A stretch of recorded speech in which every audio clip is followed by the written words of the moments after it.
Surabaya Mengaji. Yuk, dukung dakwah Surabaya Mengaji. Salurkan harta terbaik Anda untuk operasional dakwah.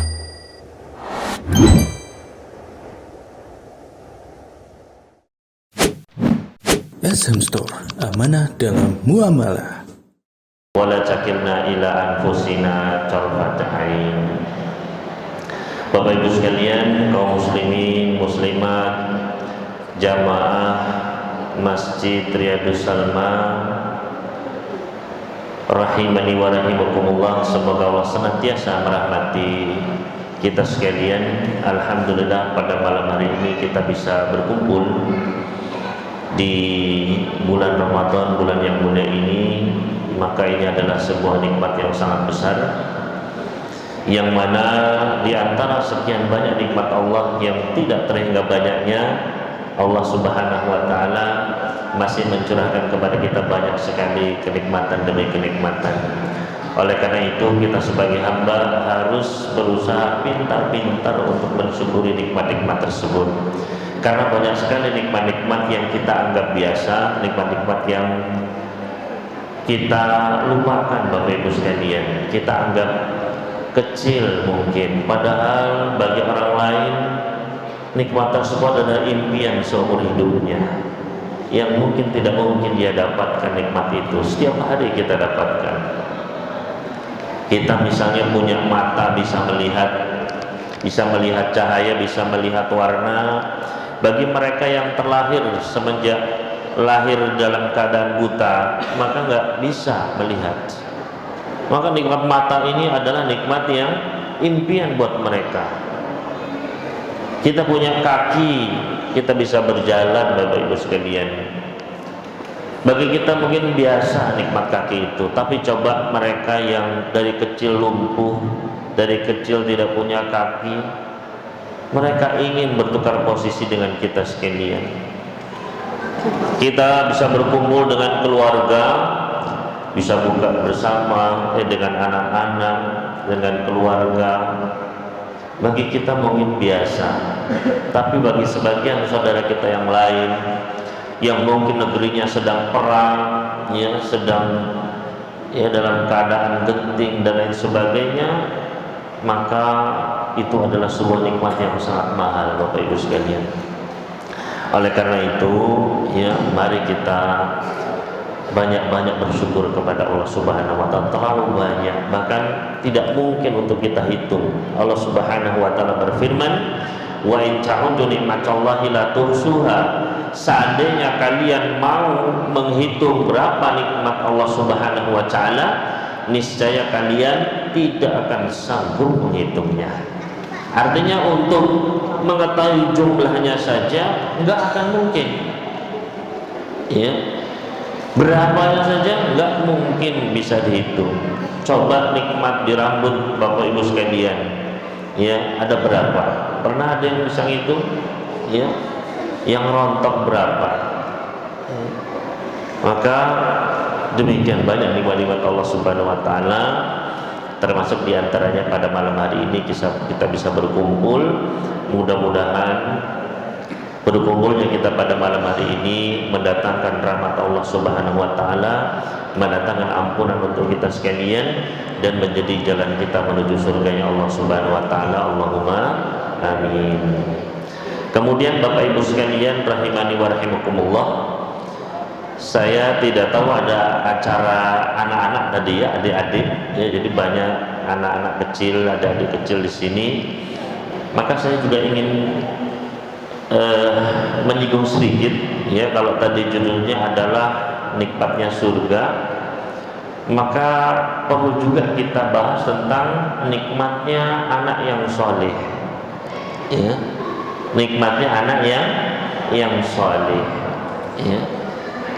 Kenapa nikmat, Bapak Ibu sekalian, anak soleh itu? Kalau kita lihat di dalam Al-Quranul Karim, orang-orang soleh itu dalam doa mereka meminta kepada Allah Subhanahu wa taala agar diberikan anak keturunan yang soleh. Di antaranya Allah Subhanahu wa taala mengisahkan tentang para ibadur rahman, hamba-hamba Allah yang disayang oleh Allah Subhanahu wa taala Ar-Rahman. Di antara doa mereka apa Bapak Ibu sekalian? Walladzina yaquluna rabbana hab lana min azwajina wa dzurriyyatina qurrata a'yun waj'alna lil muttaqina imama.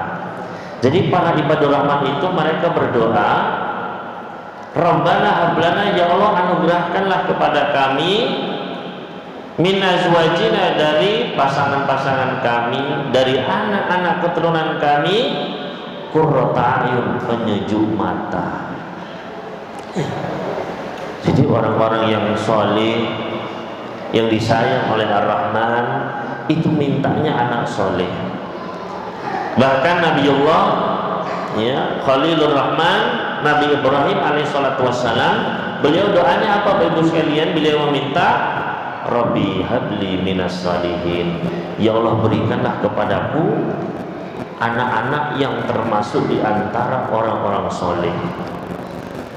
Jadi lihat Bapak Ibu sekalian, orang-orang terbaik itu mereka minta sama Allah Subhanahu wa taala agar diberikan anak-anak yang soleh. Ya. Menunjukkan ini adalah sebuah dambaan, sebuah nikmat yang didamba-damba. Kenapa? Ya. Di antara nikmat anak soleh Bapak Ibu sekalian, pertama adalah ketika di dunia. Ketika hidup di dunia, anak-anak soleh itu akan menjadi penyejuk mata ayah ibunya. Dengan apa? Dengan kesolehannya tentu saja, dan juga dengan taatnya, nurutnya, ya. Tidak pernah membantah sama orang tua. Lihat di dalam Al-Quran Al-Karim disebutkan anak yang paling soleh, Pak. Ya. Siapa anak yang paling soleh? Ya, yaitu adalah Nabi Ismail. Ya, lihat gambaran kesolehannya. Kata Allah Subhanahu wa taala, falamma balagha ma'ahu sa'ya. Ketika Nabi Ismail sudah bisa membantu ayahnya, sudah besar, ya, sudah bisa berusaha. Qala ya bunayya inni ara fil manami anni adbahuk fandur madza tara. Maka sang ayah yaitu Nabi Ibrahim berkata kepada putranya, wahai anakku, sesungguhnya ayah melihat di dalam mimpi ayah bahwasanya aku menyembelihmu. Ayah menyembelihmu, nak. Fandur madza tara, bagaimana menurutmu? Apa pendapatmu wahai anakku? Apa kata anak yang soleh, Pak? Ya, bayangkan kalau kita sebagai posisinya Nabi Ismail, ya, besok mau tak sembelih ya, begitu, ya, oh disembelih, Pak, bayangkan, ya. Tapi apa kata Nabi Ismail alaihi salatu wassalam? Beliau mengatakan, qala ya abati fa'al ma tu'mar satajiduni insyaallahu minas sabirin. Kata Nabi Ismail, wahai ayahku, lakukanlah sesuai dengan apa yang engkau diperintahkan dengannya. Nabi Ismail tahu bapaknya ini Rasul, orang pilihan Bapak Ibu sekalian, mendapatkan wahyu langsung dari Allah. Kalau memang ini perintah Allah, laksanakanlah sesuai dengan perintah tersebut wahai ayah. Niscaya engkau akan mendapati diriku insya Allah termasuk orang-orang yang bersabar. Ya. Bayangkan bagaimana sejuknya hati seorang ayah mendengar itu Bapak Ibu sekalian. Ya. Betapa ya tambah sayang sama anak seperti ini, tambah eman, tambah berat ujiannya.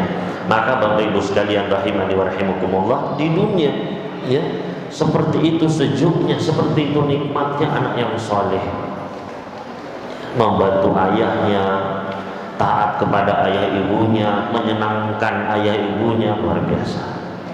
Ya. Tapi nggak sampai di situ saja nikmatnya Bapak Ibu sekalian. Ya. Ketika seorang ayah atau ibu sudah meninggal dunia, ya, kembali anak soleh itu akan menjadi kenikmatan.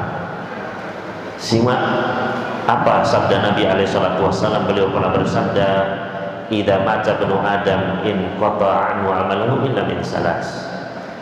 Apabila seorang manusia itu sudah meninggal dunia, maka terputus sudah, ya, sudah terputus seluruh amal-amalnya, nggak bisa nambah pahala, nggak bisa apa-apa.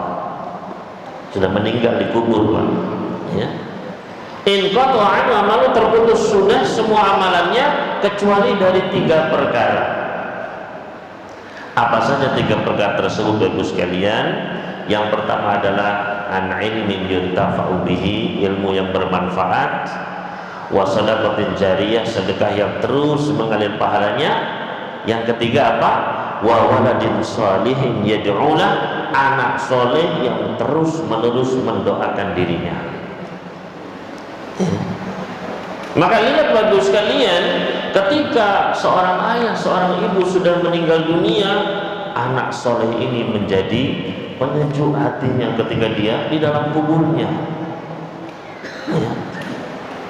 Karena ketika seorang ayah, seorang ibu, Pak, sudah dimandikan, sudah dikafani, dikubur di dalam tanah, terus ngapain Pak Ustaz? Ya. Salah satu yang dinanti-nanti adalah doa dari sang anak, Bapak Ibu sekalian. Ya. Doa demi doa. Maka perbanyaklah doa. Ya, ini bagi mereka yang sudah ditinggal oleh ayah ibunya, ya. Mereka yang sudah ditinggal oleh ayah ibunya, perbanyaklah doa. Sufyan Ats-Tsauri atau Sufyan bin Uyainah, beliau pernah ditanya, ya, wahai Sufyan, Allah Subhanahu wa taala berfirman, wa qul rabbirhamhuma kama rabbayani shaghira, dan ucapkanlah, ya, wahai Rabbku, sayangilah kedua orang tuaku sebagaimana keduanya telah mengasuh saya ketika kecil dulu. Nah, ini ada perintah, wa qul, ucapkanlah olehmu. Ada perintah dari siapa? Dari Allah Subhanahu wa taala, Bapak Ibu sekalian. Nah, perintah ini minimal berapa kali saya ucapkan? Apakah seumur hidup sekali? Apakah setahun sekali? Seminggu sekali? Sehari sekali? Atau berapa kali? Ya. Maka beliau pun menjawab, ya, kata beliau, menurut saya minimal adalah setiap tahiyat harus dibaca. Ya, setiap tahiyat harus mendoakan orang tua. Kenapa? Apa alasan beliau? Karena Allah Subhanahu wa taala memerintahkan, ya, di dalam ayat yang lain perintah untuk bersalawat atas Nabi. Innallaha wa malaikatahu yusholluna 'alan nabi ya ayyuhalladzina amanu shollu 'alaihi wasallimu taslima. Sesungguhnya Allah dan para malaikatnya bersalawat atas Nabi. Wahai orang-orang beriman, bersalawatlah kalian kepadanya. Nah, di sini ada perintah untuk mengucapkan, mendoakan dengan salawat atas Nabi. Kapan wajibnya, Pak? Wajibnya adalah setiap sholat fardu. Rukun dalam sholat, setiap tahiyat harus dibaca. Nah, kata beliau, di sini ada perintah untuk membaca doa, salawat kepada Nabi. Begitu pula ini ada perintah mendoakan orang tua. Maka minimal, kata beliau, setiap sholat fardu, setiap tahiyat, ya. Maka Bapak Ibu sekalian, ya, bagi mereka yang sudah ditinggal oleh ayah ibunya, jangan pernah lupa untuk mendoakan. Kalau ketika mereka hidup kita doakan 100 kali sehari, ketika sudah meninggal harus lebih banyak. Harus lebih banyak, karena itu yang dinanti-nanti, Pak. Ya. Jadi ini, Pak, ketika kita di kuburan, anak yang, ya, soleh itu akan menjadi penyejuk pandangan orang tuanya. Ya. Kemudian tidak berhenti sampai di situ, Bapak Ibu sekalian. Ketika di padang mahsyar manusia dibangkitkan kembali, anak-anak soleh akan menjadi nikmat, menjadi penyejuk mata kebanggaan ayah bundanya. Ya. Nabi Shallallahu Alaihi Wasallam pernah bersabda, alladzi qara'al Qur'ana wa 'allamahu wa amila bihi, barang siapa atau seorang anak yang dia membaca Al-Quran, dia pelajari Al-Quran tersebut dan dia amalkan dalam hidupnya, maka kedua orang tuanya akan dicari oleh para malaikat. Dicari para malaikat. Wa ulbisa hullatan karamah, kemudian kedua orang tuanya akan dipakaikan baju kemuliaan, ya, la tahulu bima dunya, yang mana seluruh dunia ini tidak bisa menandingi indahnya kedua pakaian tersebut. Jadi semua yang indah-indah di dunia ini, Pak, rumah indah, mobil yang indah, perhiasan indah, pemandangan-pemandangan yang indah, kalah dengan keindahan dua pakaian tersebut, satu untuk ayahnya, satu untuk ibunya. Ya. Maka kedua orang tua ini pun bertanya-tanya, bima kusina hadihi, gara-gara apa saya mendapatkan kedua pakaian ini nih? Ya. Artinya dua orang tua ini, ya, adalah ayah ibu yang biasa-biasa saja, Bapak Ibu sekalian. Artinya mereka, saya bukan ulama, saya juga bukan ahli ibadah, saya ini orang biasa, orang awam, tapi kok mendapatkan kemuliaan seperti ini. Makanya bingung, Pak, dari mana saya mendapat seperti ini?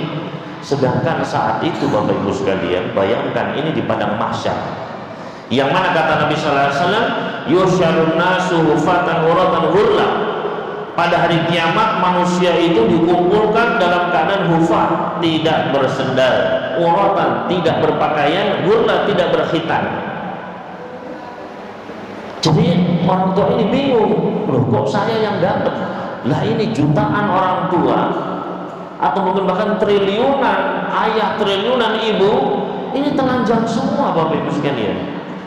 Yang dapat baju itu ya orang-orang mulia, para nabi, para rasul. Lah ini saya kok dapat begitu, luar biasa. Ya, ini salah satu profil orang tua sukses di akhirat, ya seperti ini, Bapak Ibu sekalian. Ya. Maka ternyata gara-gara apa? Ya, qila, dijawab, bi akhdi waladikum al-Qur'an, karena anaknya panjenengan telah mengambil Al-Quran sebagai pedoman hidupnya, dibaca, dihafalkan, dan diamalkan. Ya. Maka ini Bapak Ibu sekalian rahimani wa rahim, betapa bangganya ayah. Kalau kita jadi ayah ibu saat itu, bayangkan bagaimana bangganya ketika anak kita saya maju ke depan, dapat hadiah, ranking 1 dan bangganya kayak apa, ya, ayah ibunya. Bayangkan ini di akhirat, ayah ibunya dapat baju yang dunia kalah seisinya. Ya. Apa tidak sejuk itu, ya, mata ayah ibunya itu. Nikmat sekali, luar biasa. Bahkan tidak sampai di situ, Bapak Ibu sekalian, bahkan di surga pun anak soleh tetap menjadi nikmat. Ya. Bagaimana? Simak sebuah hadis yang diriwayatkan oleh Imam Al-Hakim dan yang lainnya. Kata Nabi sallallahu alaihi wasallam, innal 'abda la turfa'u darajatuhu fil jannah. Sungguh nanti akan ada seseorang yang diangkat derajatnya tinggi sekali di surga, mendekati derajatnya para nabi, para rasul, tinggi sekali, Pak. Maka orang ini pun bertanya, anna lihada, dari mana saya dapat derajat setinggi ini? Sama, ini juga orang tua biasa-biasa saja, Pak. Bukan ahli ibadah, bukan alim ulama. Kalau alim ulama wajar mungkin karena ilmunya, karena jasanya, karena ujiannya naik derajatnya. Dia juga bukan ahli ibadah yang dengan yang sholat malamnya, puasa di siang hari dan sedekahnya mungkin naik. Saya ini orang biasa saja, subhanallah. Ya, ini juga profil orang tua sukses juga ini, ya. Ya. Kira-kira kenapa ya dia itu sukses begini, ya? Ternyata anna lihada, dari mana saya mendapatkan ini? Faqila, maka dijawab apa? Ya, bistighfari waladika laka, karena anaknya panjenengan senantiasa memohonkan ampunan untuk jenengan.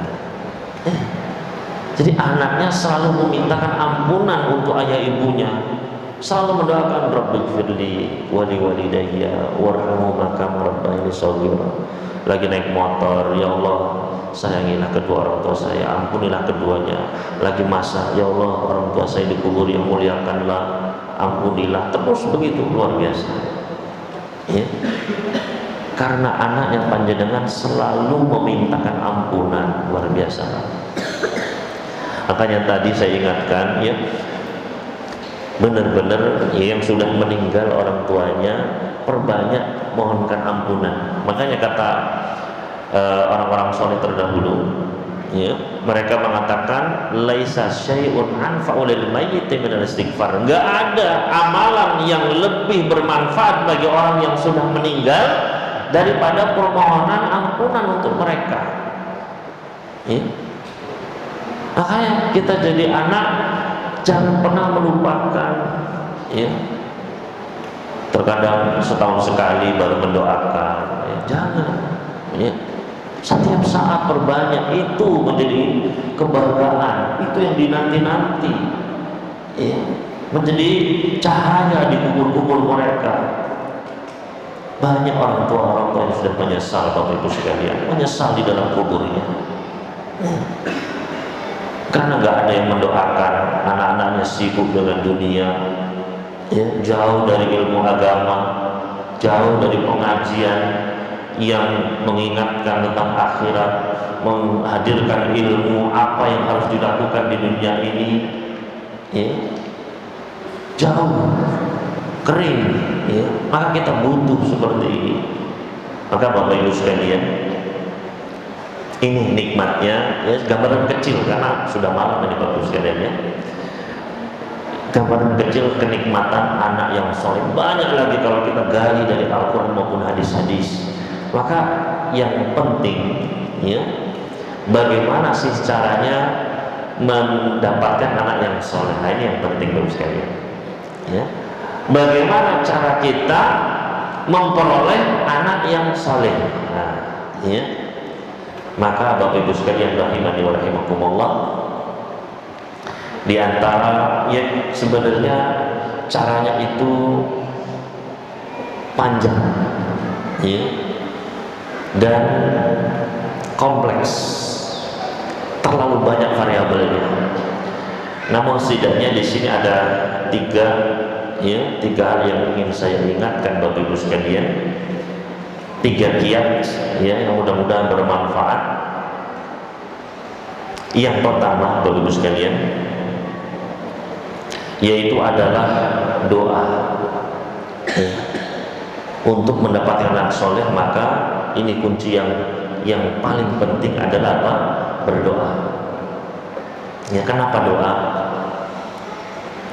Bapak Ibu sekalian, Allah itu sudah menitipkan di lisan-lisan kita ini, di lisan ayah, di lisan setiap ibu, sebuah senjata yang ampuh luar biasa, yaitu apa?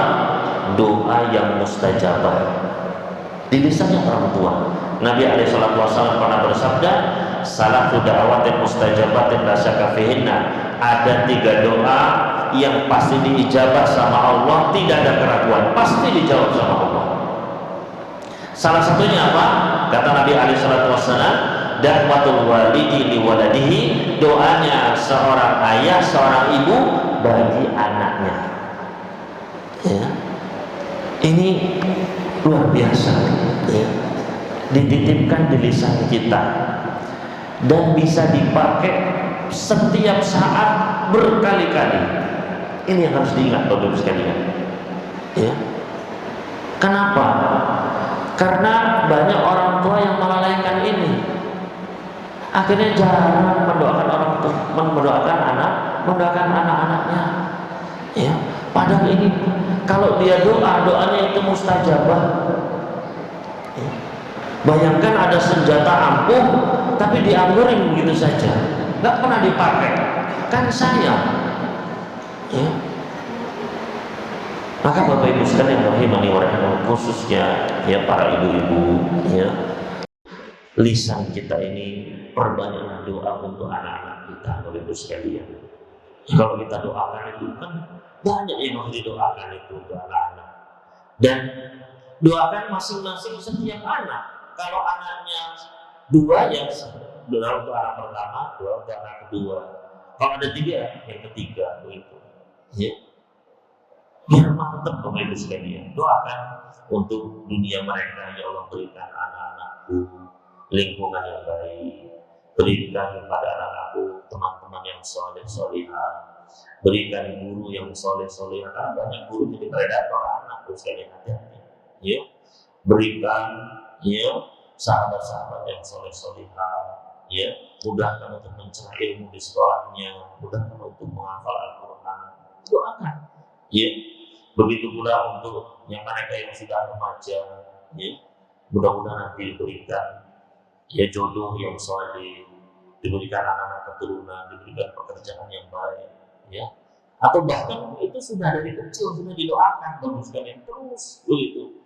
Anak yang pertama selesai, doakan lagi untuk anak kedua, doakan lagi untuk anak ketiga, terus begitu. Ya, kalau 10 usah, ya 10 kali. Ya. Maka Bapak Ibu sekalian rahimakumullah, jangan sampai ya orang tua itu kita ini banyak kurangnya. Ya. Namanya seorang ayah, seorang ibu itu bisa jadi kurang ilmunya, kurang hartanya, kurang waktunya, banyak kurangnya. Tapi jangan sampai seorang ayah, seorang ibu itu kurang doanya. Jangan sampai apa? Kurang banyak, kurang doanya Bapak Ibu sekalian. Sayang sekali. Ya. Dan juga jangan sampai justru mendoakan kejelekan untuk anaknya. Ini dilarang oleh baginda Nabi Sallallahu Alaihi Wasallam. Kata beliau, ya, la tadu ala anfusikum, wala ala auladikum, wala ala amwalikum. Janganlah kalian mendoakan kejelekan untuk diri kalian sendiri, untuk anak-anak kalian, ataupun pada harta benda kalian. Karena bisa jadi ketika kalian berucap bertepatan dengan suatu waktu, kalau Allah diminta di waktu tersebut langsung diijabah sama Allah Subhanahu wa Ta'ala. Artinya ayah ibu itu harus bisa mengempet ya dari ucapan-ucapan dulu. Ketika anaknya nakal bandel, ya, maka doakan yang baik. Wah, kamu itu mudah-mudahan jadi hafiz Quran. Ya. Jangan sampai keluar dulu terus karena takutnya ketika kita berucap langsung dijawab sama Allah Subhanahu wa Ta'ala. Kasihan anak kita. Ya. Maka Bapak Ibu sekalian rahimahullah, ini kiat yang pertama, ya. Apa kiat yang pertama sekalian yaitu doa, ya, perbanyak doa. Kemudian yang kedua Bapak Ibu sekalian adalah ilmu agama. Ajari anak-anak kita ilmu agama. Bekali mereka dengan akidah yang benar, ya. Bekali dengan hafalan Quran. Ya. Karena itu nanti yang akan bermanfaat terus sekalian. Ya. Makanya jangan sampai ya, anak itu kita cekoki dengan dunia saja. Akhirnya nanti ketika kita meninggal, anak itu sibuk dengan dunia, Pak. Lupa dengan akhiratnya, apalagi lupa dengan orang tuanya. Ya, maka ajari mereka, bekali mereka ilmu agama. Makanya kalau kita mau masukkan ke sekolah, ke pondok, lihat benar-benar baik-baik, perhatikan. Ya, dipelajari kurikulumnya apa, seperti apa. Ya, pilih benar-benar. Ya. Dan jangan semuanya diserahkan kepada sekolah sebenarnya itu. Orang tua itu haknya besar sekali. Karena kita dapat banyak orang tua sudah pokoknya dikasih masukan sekolah, pengajian, TKA itu begitu. Padahal kalau kita pikir, ya, ketika seorang mengajarkan surat Al-Fatihah, surat Al-Fatihah bagus sekalian, itu diajarkan, dihafal oleh anak tersebut, itu akan dipakai seumur hidupnya. Dipakai setiap sholat, bayangkan. Apa enggak mengalir terus itu pahalanya, subhanallah. Jadi jangan remehkan guru-guru TK, TPQ, jangan. Dan itu harusnya haknya ayah, haknya ibu untuk mendapatkan pahala itu. Dikasihkan begitu saja sama orang, subhanallah. Ya.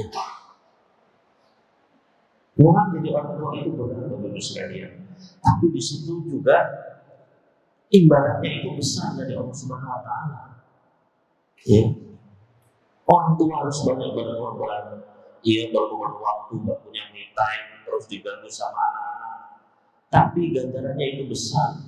Kalau perlu dikasih surga sama Allah Subhanahu wa taala. Makanya pernah ketika terjadi kemarau di zaman Nabi sallallahu alaihi wasallam, ya, terjadi kemarau, terjadi musim kekeringan, semua ya kelaparan. Maka datanglah seorang ibu bersama dua orang putrinya. Datang ibu ini bersama dua putri kelaparan, Pak. Kemudian mengetuk pintunya Aisyah, tok tok tok, ya. Ada apa ibu? Kata Aisyah radhiyallahu anha. Apakah ada makanan? Ya. Maka Aisyah pun masuk ke dalam, tunggu sebentar, cari-cari makanan, Pak. Ya. Saking nggak ada makanannya, bayangkan, Pak. Cari-cari ada kurma 3 biji, subhanallah. Kurma cuma 3 biji, bayangkan. Kalau sekarang, ya, ada berapa kurma Pak di rumah, Pak? Ya, banyak sekarang Pak kurma. Ya. Maka cuma ada ibu, cuma ada 3. Maka ibu itu dengan senangnya menerima 3 butir kurma tersebut. Yang satu dikasihkan putrinya yang satu diberikan putrinya yang lain, Pak. Anaknya ketika menerima langsung dimakan, langsung harus tapi laparnya. Tinggal sisa 1, Pak. Ketika ibu tersebut mau makan, ibu itu juga kelaparan, Pak. Ya, ketika mau dimakan, ibu minta. Subhanallah. Ya. Apa yang dilakukan ibu tersebut nggak jadi dimakan, Pak. Dibelah menjadi 2, ya. Yang satu diberikan putrinya yang satu diberikan putri yang lain. Ya. Ketika melihat ibu Aisyah merasa tersentuh sekali. Luar biasa ibu ini. Dia kelaparan tapi dia berkorban untuk anaknya. Ya. Karena Aisyah kan nggak punya anak, Bapak Ibu sekalian. Ya, tidak diberi anak oleh Allah Subhanahu wa taala. Tapi dia bisa merasakan ibu ini luar biasa. Ya. Maka ketika ya Rasulullah SAW pulang, Aisyah pun menceritakan, ya Rasulullah, ada ibu mau 2 anak. Ya, saya kasih 3 butir, ketika mau makan diminta, dikasih ya Rasulullah.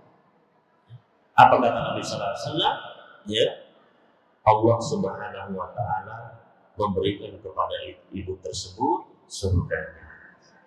Ya. Diberikan apa ibu? Surga, bayangkan. Ya. Maka ibu-ibu ketika sedang menyuapi anaknya itu jangan diremehkan, itu amalan yang luar biasa. Ya. Ikhlaskanlah, harapkanlah surga di situ. Ya.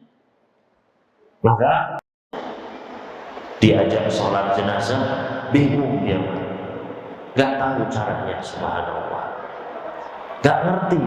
Setelah orang tua meninggal ini harus bagaimana, gak ngerti, Pak. Ya. Bingung, cara berwudunya saja masih salah, subhanallah. Ya. Lalu bagaimana nasib sang ayah? Ya. Maka Bapak Ibu sekalian ini ya banyak kejadian seperti ini. Makanya saya bilang banyak orang tua yang menyesal di kubur-kubur mereka. Nah, jangan sampai kita seperti itu. Ya. Kadang ya anak tidak dibekali ilmu agama, akhirnya misalnya masalah warisan nggak ngerti. Ya, Islam itu bagaimana sih cara membagi warisan? Padahal tinggal dibuka Al-Quran, ya dibaca saja. Sudah sejelas hukum yang paling detail adalah dalam Al-Quran tentang waris. Akhirnya apa yang terjadi? Rebutan terus sekalian sampai ke pengadilan, sampai bunuh-bunuhan, bayangkan. Waliyatubillah.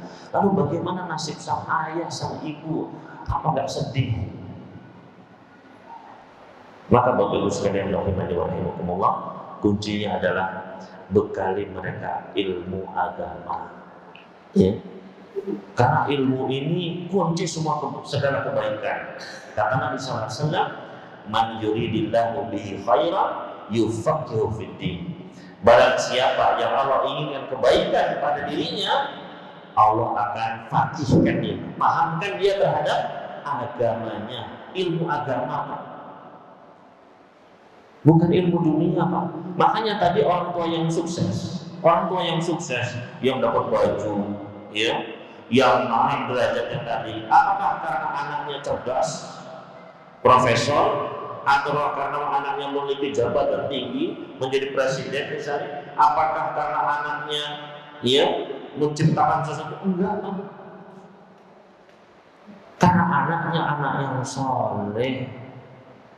Mungkin dia miskin, jelata, tapi dia memiliki ilmu, dia mendoakan ayahnya setiap hari. Dan jangan dibeda-bedakan Pak, anak satu dengan yang lain. Makanya Nabi SAW memerintahkan orang tua harus adil kepada anak-anaknya. Karena banyak orang tua yang zalim, yang gak adil. Ya. Jangankan dalam masa harta Pak ya. Nabi SAW pernah duduk sama sahabat, sedang duduk, datang anak putrinya Pak. Ya. Ketika datang anak putrinya, ya, ditaruh di sampingnya. Datang anak laki-lakinya, dipangku di tengah. Ditegur langsung sama Nabi SAW. Ala sawaita bainahuma. Kenapa kau nggak disamakan antara keduanya? Sama-sama dipangku begitu. Ya. Ada hadis yang lain disebutkan, sahabat ya, ketika ada anak laki-laki ini dicium, ketika ada anak perempuannya cuma dilus-lus saja, ditegur langsung, kamu kok nggak adil, gitu. Nah ini jangan diremehkan Pak, ya. Termasuk masalah pemberian. Ya. Nabi SAW pernah ada seorang sahabat memberikan hadiah kepada anaknya harta. Ketika memberikan, maka ibu dari anak ini menolak, saya tidak mau menerima hadiah ini, ya, kecuali engkau jadikan Rasul Shallallahu Alaihi Wasallam sebagai saksinya. Ya. Maka sahabat ini pun pergi kepada Nabi Sallallahu Alaihi Wasallam, ya Rasulullah, saya mau memberikan anak saya yang ini harta. Ya, tolong jenengan jadi saksinya Rasulullah. Maka apa kata Nabi Sallallahu Alaihi Wasallam?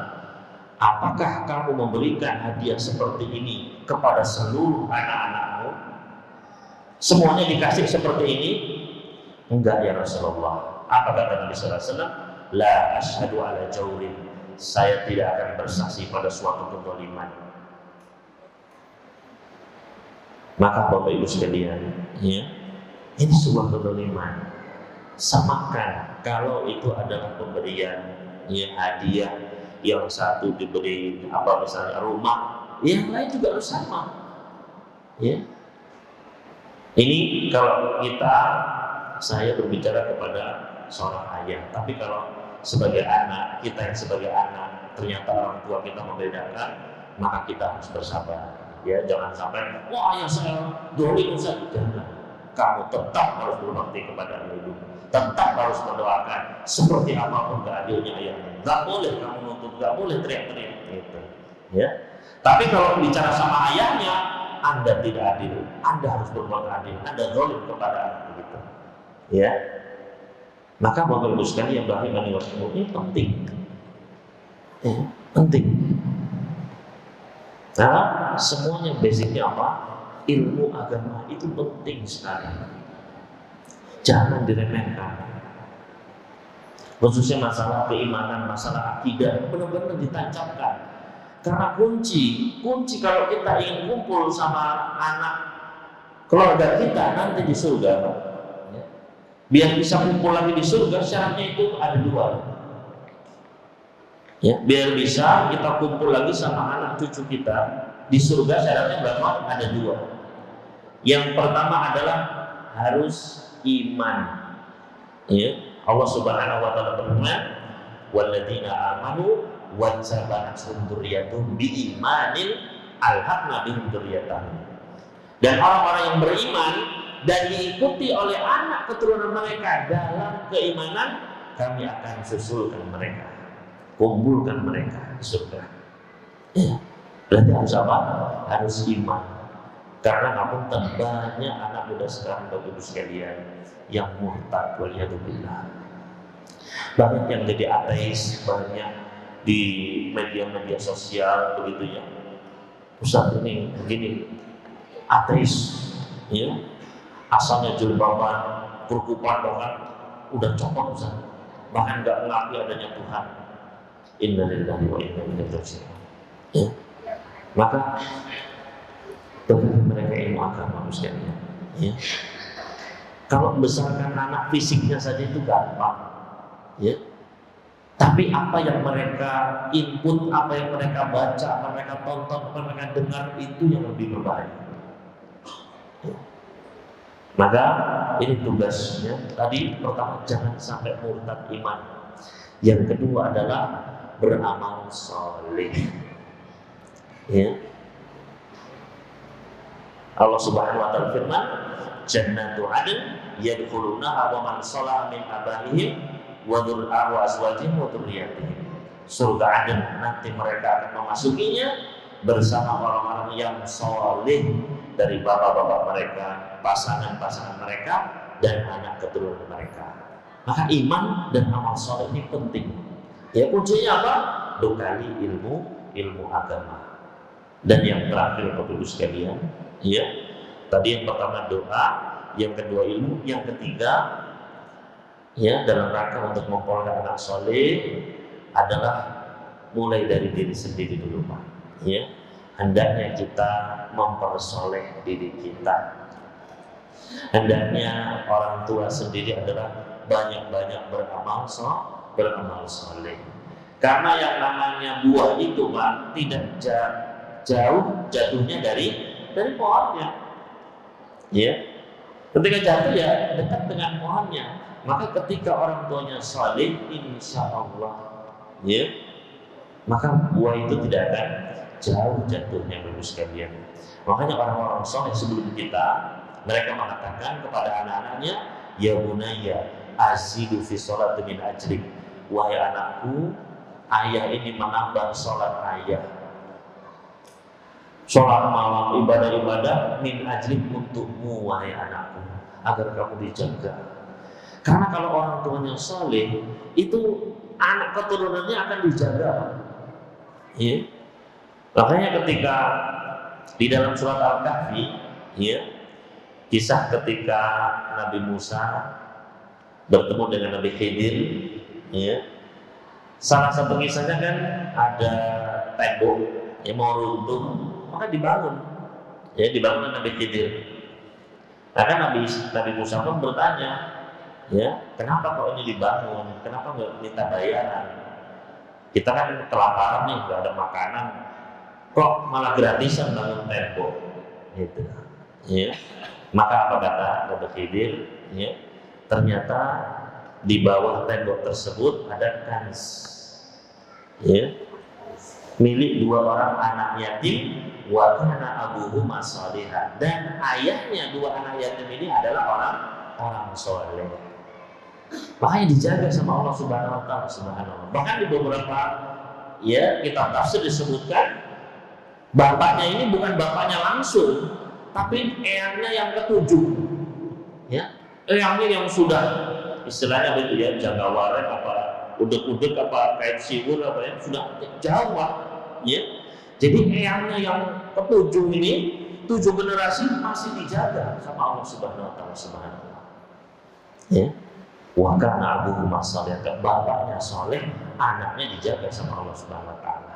Maka Bapak sekalian, ya, mungkin ini ya yang bisa saya sampaikan pada malam hari ini, ya. Mudah-mudahan bisa menjadi bekal, ya, tambahan ilmu yang bermanfaat bagi kita sekalian.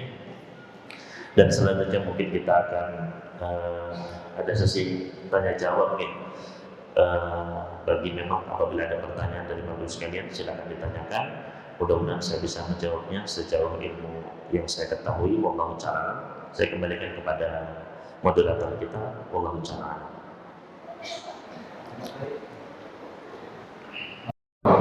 Waalaikumsalam. Masya Allah. Ada dua hal yang kita tanyakan. Yang pertama dengan apa yang sudah disampaikan bahwa kita menggunakan orang tua kita disebutkan pada waktu sholat. Mohon penjelasannya. kedua surat At-Takwir katakan ya ayyuhalladzina amanu qu anfusakum wa ahlikum naro wa quduhan nas wal hijarah. Pertanyaan saya, kalau seorang ayah, tentu saya memberikan contoh kepada anak cucu saya untuk menjaga seakan anak itu mempraktekkan, tapi si anak atau keturunan saya tidak mengikuti saya, misalkan orang lain hanya mengambil. Terus apakah sudah sadar? Apakah sudah bisa menyelamatkan anak saya dari siksa ada dengan contoh nasihat berapa tapi tidak ikuti itu tadi. Mohon penjelasannya. Terima kasih banyak atas pertanyaannya, jazakumullah khairan. Yang pertama tadi tentang apa tadi Pak ya? Yang pertama sampai lupa. Oh, doa gitu ketika sholat gitu. Iya. Jadi apa dalilnya ya kita berdoa ketika sholat? Kalau kita lihat Bapak Ibu sekalian, ya sebenarnya seluruh sholat itu adalah tempat untuk berdoa. Ya. Sholat sendiri secara bahasa maknanya adalah doa. Ya. Dan di setiap gerakan sholat itu ada doanya. Misalnya ketika kita Allahu Akbar, ada doa setelahnya apa? Doa iftitah. Ya. Kita baca Al-Fatihah pun ada apa? Ada doanya. Ya, ihdinas siratal mustaqim. Itu doa. Makanya amin, ya. Kemudian ketika ruku, ya ketika ruku pun ada bacaan-bacaan ruku yang di situ mengandung doa. Ya. Di antaranya adalah doa yang zikir yang diakhiri dengan subhanallah Allahumma gfirli. Ada permohonan ampun di situ. Begitu pula ketika i'tidal. I'tidal juga tempat untuk berdoa. Di situ adalah tempat untuk membaca doa kunut. Ya, kunut witir atau kunut nazilah itu, ya. Kemudian itu doa-doa secara muqayyad, artinya nggak bebas Pak ya. Ya. Nah, ada tempat-tempat di dalam sholat yang doanya itu kita bisa memilih, kita bisa bebas. Ya, kapankah hal tersebut? Ada dua tempat. Yang pertama adalah ketika sujud, dan yang kedua adalah ketika selesai tahiyat. Ya, ketika sujud dan selesai tahiyat. Apa dalilnya? Adapun ketika sujud, ya, dalilnya adalah hadis Nabi SAW, hadis yang sahih dari Bukhari Muslim yang lainnya. Kata Nabi SAW, ya, aqrabu ma yakunul abdu min rabbihi wa huwa sajid. Saat yang paling dekat antara Allah dengan seorang hamba adalah ketika dia sujud. Fa'akhiru fihi bila doa, maka perbanyaklah di situ untuk berdoa. Ya. Kemudian disebutkan dalam riwayat yang lain, ya, Nabi SAW melarang ala inni nahaitukum an qiraatil Quran raki'an aw sajida. Ketahuilah aku melarang kalian untuk membaca Al-Quran ketika ruku maupun ketika sujud. Fa'amar ruku fa'adimu fihi rabba. Ketika ruku maka ta'zimkanlah Allah. Wa amma sujud, adapun ketika sujud maka perbanyaklah doa, ya, karena bisa jadi di situ jawaban doa kalian, kata Nabi sallallahu alaihi wasallam. Ya. Nah, jadi ketika sujud kita disuruh apa Pak? Memperbanyak doa di situ. Ya. Memang terjadi perbedaan pendapat di kalangan para ulama kita. Apakah doa di situ doanya harus yang ma'thur, artinya yang ada di dalam Al-Quran atau di dalam hadis, ataukah boleh secara umum? Ya. Maka ada dua pendapat di sini. Ya, ada yang berpendapat harus doa-doa yang ya otentik dari Nabi SAW, yaitu Al-Quran maupun hadis. Ya, ada sebagian para ulama yang lain berpendapat lafaz fa'aksilu fihi minad du'a, doa di sini bentuknya adalah alif lam masuk ke dalam isim jins yufidul umum. Ya, berarti boleh berdoa apa saja. Gitu. Ya. Kemudian yang kedua adalah ketika tahiyat. Ya. Maka ini juga boleh untuk berdoa. Dalilnya apa? Nabi SAW pernah bersabda, atau beliau pernah ditanya, ya Rasulullah, ayat doa ya asma. Wahai Rasulullah, doa apa sih yang paling didengar sama Allah Subhanahu Wa Taala? Maka beliau pun menjawab, inda duburi kulli shalat dan maktubat. Ya, doa yang paling didengar oleh Allah adalah di duburnya setiap sholat fardu. Ya, di duburnya setiap sholat fardu. Ya, kalau kita dubur itu ya, kalau manusia dubur itu masih tubuh kita atau di luar tubuh kita, Pak? Masih di badan kita kan? Ya. Nah, kata para ulama, dubur di sini ketika sholat adalah sebelum sholat, setelah tahiyat. Itu. Ya. Makanya kata Nabi Sallallahu Alaihi Wasallam, idan ta'adukum ila tahiyat, kalau kalian sudah selesai tahiyat, ya, fasta'idu billahi min arba', maka berlindunglah kepada Allah dari 4 perkara. Ya. Yaitu kita membaca Allahumma inni a'udzubika min adzabi jahannam wa min adzabil qabri wa min fitnatil mahya wal mamat wa min syarri fitnatil masiihid dajjal. Kemudian kata beliau, "Tsumma yatahayyaru min ad-du'a ya ajabahu ilaihi." Kemudian silakan pilih doa apa yang paling dia sukai. Ya. Karena itu doa apa? Saat yang paling didengar sama Allah Subhanahu Wa Taala. Ya. Jadi ini Pak termasuk mendoakan ayah ibu kita. Di antara para ulama ada yang juga memperbolehkan, boleh juga berdoa setelah tahiyat awal. Kalau tahiyat ada 2 Pak, tahiyat pertama maupun tahiyat kedua boleh, kalau ada waktu silakan berdoa. Ya. Tapi khususnya yang sebelum salam ini ya lebih utama, lebih kuat gitu. Ya. Maka ini waktu yang bisa kita manfaatkan ketika sholat untuk berdoa, ketika sujud, ya, dan ketika selesai tahiyat. Kemudian tadi pertanyaan yang kedua, Allah Subhanahu Wa Taala berfirman, ya ayyuhalladzina amanu qu anfusakum wa ahlikum nar. Wahai orang-orang beriman, jagalah diri kalian dan keluarga kalian dari api neraka. Nah, ketika seorang ayah sudah menyampaikan kepada anaknya, tapi ternyata anaknya ya tidak mengikuti nasihat tersebut, Bapak Ibu sekalian, apakah berarti kita ini berdosa atau bagaimana?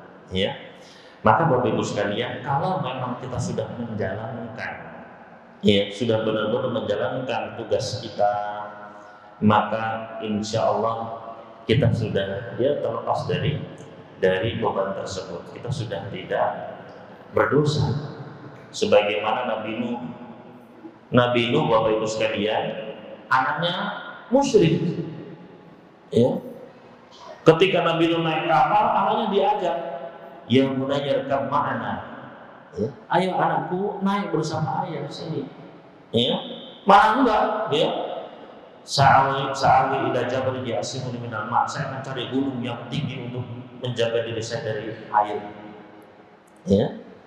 Maka Bapak sekalian, Nabi Nuh sudah menyampaikan kepada keluarganya. Maka seperti ini, ya, tentu saja saya adalah ya tidak atau sudah melaksanakan tugasnya dan tidak akan dituntut. Tapi, ya, kalau memang sang ayah tidak menjalankan tugasnya, ya, maka tentu saja nanti akan ada tuntutan di akhirat kelak, Bapak Ibu sekalian. Makanya kita perlu tahu, tadi Allah perintahkan, ya ayyuhalladzina amanu qu anfusakum wa ahlikum nar. Wahai orang beriman, jagalah diri kalian dari api neraka dan keluarga kalian. Gimana sih cara menjaga keluarga dari api neraka? Ya, kita lihat penafsirannya. Ali bin Abi Thalib, ya, beliau menafsirkan cara menjaga keluarga adalah alimuhum wa'adibuhum. Ajari mereka ilmu agama ajarin mereka adab akhlak. Ajarin mereka apa? Ilmu agama. Ya. Maka Bapak Ibu sekalian, sudahkah kita sebagai ayah, sebagai ibu mengajarkan ilmu agama kepada anak-anak kita? Ya. Memerintahkan yang pertama adalah tentu saja masalah tauhid. Ya. Tadi ketika sholat tarawih di sini dibacakan surat Luqman. Bagaimana wasiatnya Luqman? Yang pertama apa? Masalah keimanan dulu. Ya bunayya la tusyrik billah. Wahai anakku, jangan sampai kamu berbuat syirik kepada Allah. Inna syirka la dzulmun adzim. Syirik itu kedzaliman yang paling besar. Ya. Itu dulu nomor satu Bapak sekalian. Ya, masalah akidah. Baru setelah itu sholat. Sholat juga jangan diremehkan Bapak Ibu sekalian. Karena sudah turun perintah di dalam surat Thaha, ya, kata Allah Subhanahu wa taala, "Wa'mur ahlaka bis-sholati wastabir 'alaiha." Perintahkanlah keluargamu untuk sholat dan bersabarlah di atasnya. Berarti apa? Setiap ayah akan ditanya, sudah belum mengingetin anaknya sholat 5 waktu dulu. Ya. Mulai mereka, bukan saja mulai mereka balik, Pak, kata Nabi sallallahu alaihi wasallam, muru auladakum bis-shalah wa hum abna'u sab'i sinin. Perintahkan anak-anak kalian sholat ketika mereka berumur 7 tahun. Semenjak 7 tahun, Pak, sudahkah kita sebagai ayah 5 waktu? Nak sholat subuh, nak sholat duhur, nak sholat asar, ayo sholat maghrib, ayo sholat isya. Wadribum alaihi wa ma'abna'u asyirin. Pukul mereka, bukan pukulan yang menyiksa, ya, pukulan mendidik. Ayo, ya. Ketika umur 10 tahun, apa rahasianya Pak? Umur 7 sampai 10, 5. Ya. Umur 7 sampai 10 ini kan anak itu mungkin belum balik Pak. Belum balik Pak. Tapi sudah disuruh sholat 5 waktu. Kata para ulama, hikmahnya adalah kalau ayah dan ibu kerjasama istiqomah mulai umur 7 sampai 10, 3 tahun, ya, 5 kali sehari, 1 hari atau 1 hari 5 kali, setahun ada 300, berarti 1.500 kali 1 tahun. 3 tahun berarti sekitar 5.000 kali merintahkan sholat istiqomah. Ya. Kalau ini benar-benar dijaga, maka ketika anak tersebut balik, anak tersebut akan otomatis menjaga sholatnya. Itu rahasianya Pak. Tapi kalau ada ibunya kadang diperintahkan, ayah ibunya sibuk main HP saja nggak peduli sholat anaknya, nanti pun pasti akan sulit pasti. Ya, itu rahasianya Bapak Ibu sekalian. Nah, ilmu-ilmu seperti ini harus dipelajari oleh ayah ibu. Ya. Dan terkadang banyak orang menikah tidak dibekali ilmu, itu yang sangat disayangkan. Ya, maka sekali kunci kebaikan adalah ilmu agama Bapak Ibu sekalian. Ya. Semua kebaikan dunia akhirat. Oleh karena itu, ini pentingnya alimu wajib ajar mereka ilmu, ajari mereka adab akhlak Islam. Ya, itu mungkin jawabannya untuk Wallahu ta'ala.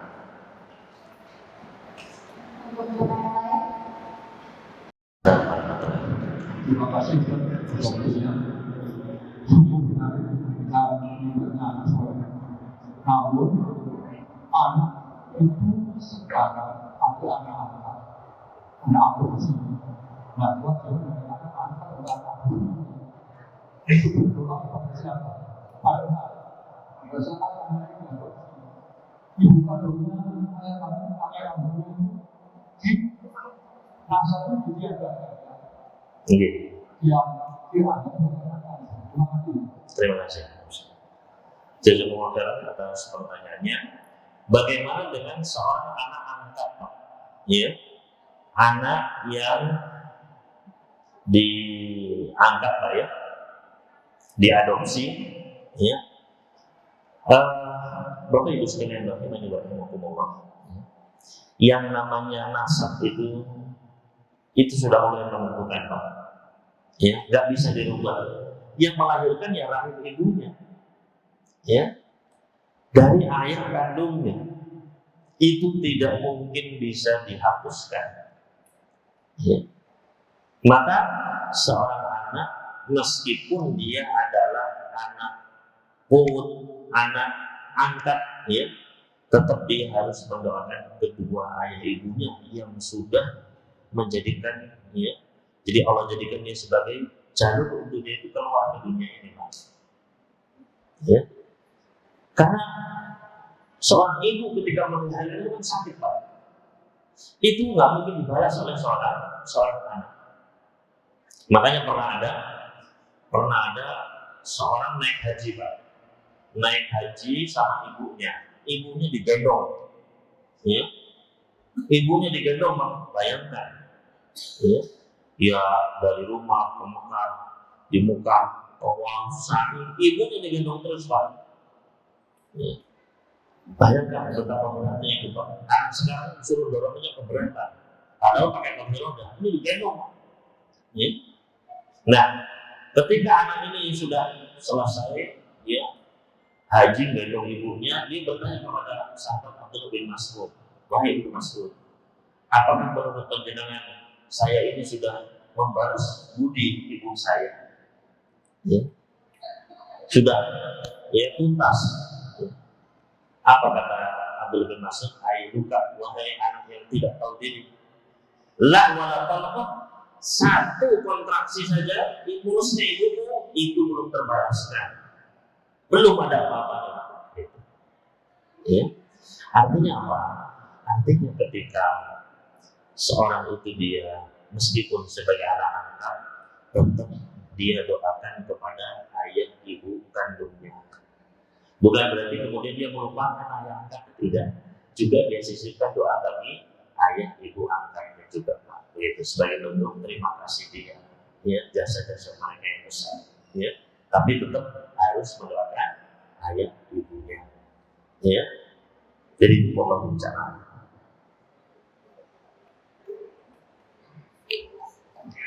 Ini ibu ini. Yang terakhir. Perbaikan itu dari sudut pandangnya orang tua. Nah, saya mau tanyakan dari sudut pandangnya seorang anak. Kriteria apa saja sih seorang anak itu bisa dikatakan soleh, sama bagaimana menjadi anak soleh dengan kondisi sekarang nggak semua orang tua itu kan soleh. Bagaimana mendoakan atau membuktikan yang soleh. Gitu. Terima kasih. Ya. Jazakallahu khairan atas pertanyaannya. Yang saya pahami, bagaimana kita menjadi anak yang soleh, begitu ya. Ya. Maka tentu saja kita kembalikan kepada tuntunan Allah Subhanahu Wa Taala dan Rasulnya. Ya. Yaitu diantaranya adalah kata Allah Subhanahu Wa Taala, imma yablughanna 'indaka al-kibara ahaduhuma aw kilahuma fala taqul lahumā uffin wa la tanharhumā. Ya. Kalau salah satu atau kedua orang tua kita dalam keadaan sepuh, tua renta, masih hidup di sisi kita, maka tidak boleh kita mengucapkan mengucapkan cis, ya. Artinya sesuatu yang bersifat penolakan, itu nggak boleh. Di antara kalau kita baca kitab tafsir, ya, di antara para ulama menjelaskan, ketika seorang ayah, seorang ibu sudah tua, sudah nggak bisa apa-apa, di kasur saja. Kemudian dia pun BAB, ya, buang air besar, ya. Kemudian sang anak membersihkan kotoran orang tuanya, ya. Tidak boleh seorang anak itu misalnya begitu, itu sudah durhaka, ya. Dia harus melakukannya sebagaimana dulu ayah ibunya ketika dia bayi, ya, itu kan nggak ada begitu nggak ada, ya. Ketika ayah ibu itu membersihkan anaknya, itu biasa saja, ya. Apalagi ketika anaknya itu sehari 2 hari kok belum pup ini, ya, 3 hari 4 hari semakin khawatir, ya. 5 hari 6 hari tiba-tiba belum begitu, alhamdulillah, senang itu bersihkannya, ya. Nah, sebagai anak pun harus seperti itu. Kalau sampai anak itu begitu, itu sudah durhaka, ya. Maka tidak boleh ucapan, ya, wa qul lahum qawlan karima, berucap yang baik, yang mulia, ya. Wa qul lahum janahum min rahmah, tundukkan diri kita di hadapan orang tua. Jangan merasa saya ini pejabat, saya ini apa di depan orang tua kita. Enggak. Ya, kita tetap adalah anak bagi dua orang tua kita. Ya. Dan ya, bahkan kalau sampai orang tua kita itu jahat, orang tua itu bahkan musyrik, ya, bahkan kata Allah Subhanahu wa taala, wa in jahadaka tusyrika bima laysa laka bihi ilmun fala tuti'huma. Kalau kedua orang tuanya itu memerintahkan agar kita berbuat kesyirikan, maka jangan ditaati. Tapi apa kata Allah? Wa sahibhuma fid dunya ma'ruf, pergauli keduanya dengan cara yang ma'ruf, cara yang baik. Ya, tetap harus baik sama orang tua, meskipun musyrik, bahkan memaksa anaknya ke dalam kesyirikan. Subhanallah. Ya, dan ini isyarat ketika orang tua kita masih jauh dari agama, itu bagaimana sih berdakwah kepada mereka? Sahibhuma fid dunya ma'ruf, pergauli dengan cara yang baik, dengan akhlak, dengan adab. Makanya lihat Abu Hurairah radhiyallahu ta'ala. Abu Hurairah itu Bapak Ibu sekalian punya ibu. Ya. Abu Hurairah sudah Islam, sudah Muslim, ibunya masih musyrikah. Nah, ibunya ini kerjanya setiap hari menghina-hina Rasulullah SAW, mengejek, mencaci maki Rasulullah SAW. Bayangkan betapa sedihnya Abu Hurairah. Orang yang paling dia cintai dan seorang ibu yang paling dia sayangi, ya nggak cocok, ya. Tapi ya tetap, ya nggak membantah, nggak diajak debat, nggak ditemani terus, dibaiki setiap hari terus, sampai pada suatu waktu ibunya mencaci maki habis, menjelek-jelekan Rasulullah sampai Abu Hurairah nggak kuat. Dia lagi keluar rumah sambil nangis, datang, ya Rasulullah, saya nggak kuat ya Rasulullah. Ibu saya menjelek-jelekan panjenengan ya Rasulullah. Tolong doakan ya Rasulullah, didoakan. Rasulullah SAW ketika Abu Hurairah pulang mau masuk, ya jangan masuk kata ibunya. Ya. Terus terdengar suara air, gemericik air. Ketika dibuka pintunya, ibunya langsung asyhadu an la ilaha illallah wa asyhadu anna Muhammadan abduhu wa rasuluh. Syahadat. Ya. Kenapa? Karena lihat bagaimana akhlaknya anaknya ini. Ya. Dia dan Islam pada diri anaknya. Ya. Maka itu taati orang tua kita selama dalam perkara yang ma'ruf. Apa yang bisa kita berikan kepada orang tua, berikan. Ya. Baik waktu kita, bahkan harta. Pernah ada seorang anak, ya Rasulullah, bapak saya meminta harta saya. Bapak saya minta harta saya. Bagaimana ya Rasulullah? Apa kata Nabi Sallallahu Alaihi Wasallam? Anta wa malika li abika. Kamu dan hartamu semua milik ayahmu. Bukan hanya hartanya, Pak. Kamu badanmu ini milik ayahmu. Ya. Artinya memang, ya, harus berbakti kepada dahulukan kedua ayah ibu kita, Bapak sekalian. Ya. Karena ya ini kalau bicara tentang bakti kepada orang tua memang ya butuh kajian 1 jam lagi nanti sekalian, ya, sudah malam, ya. Besok harus sahur, ya. Jadi itu Bapak sekalian, ya, jawabannya, ya. Saya mohon maaf di waktu yang singkat dan mudah-mudahan Allah SWT mengampuni dosa-dosa kita. Saya kembalikan kepada moderator, mohon bicara.